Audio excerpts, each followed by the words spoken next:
Well, I hope nobody's offended, but it's just the nature of gender roles. I mean, your audience isn't prepared for that.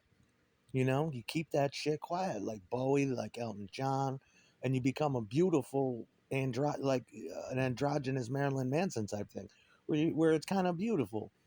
But then there's a very fine line when you cross that, and it's just straight up ugly, and you're a failed. There's nothing worse than a failed drag queen.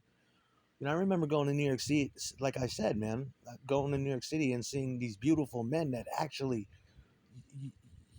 they look so glamorous and they look so shut the fuck up over there, that they were beautiful unto themselves. They were really working super fucking hard, and they were pretty to look at. It was candy. You knew it was a man. You didn't, it's not a sexual thing. You appreciate them for their beauty as beautiful men that resemble women closely. That shit is a lot of hard work.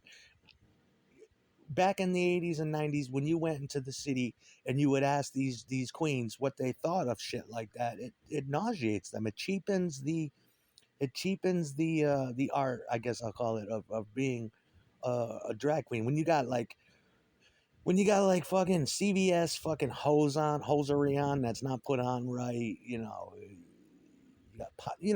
don't have the right makeup, you got pock marks in your face. It's just super fucking ugly. You gotta take time to put glitter on your eyelids. Take time to fucking paint a good mouth on you. All these dudes, 80% of them were gay, but when you think of them, they kept that shit such a perfect fucking secret as to not fuck up the music.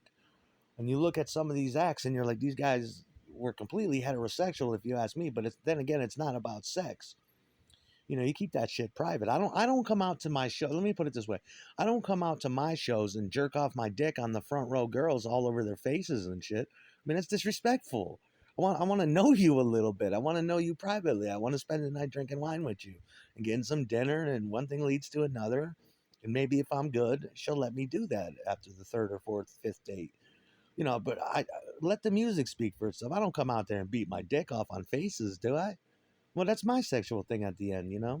Or I don't try to impregnate the teenagers in the front row, which is another fetish of mine. Um, I save that for later. I save it for later. I was so pretty back then. Naturally, though, a lot of people thought I was gay, and I was like, "Why? Why am I gay? Because I'm pretty? I can't help that. It's about as masculine as can be, but you know, you keep that shit quiet.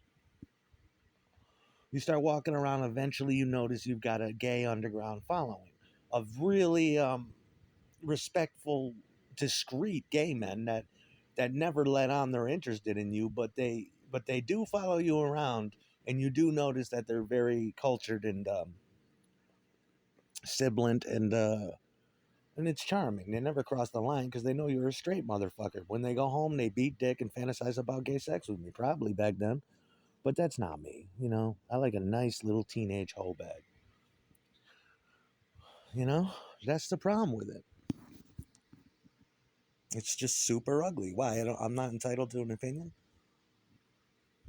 Ask real queens what they think, if there's any left. I don't know if that's even still a kink yet or anymore. It's got to be. But real queens know the difference. They work hard at that shit. They take that shit serious as cancer. You can't just slap a dress on and try to be. And tough shit. You know. I don't have to apologize for.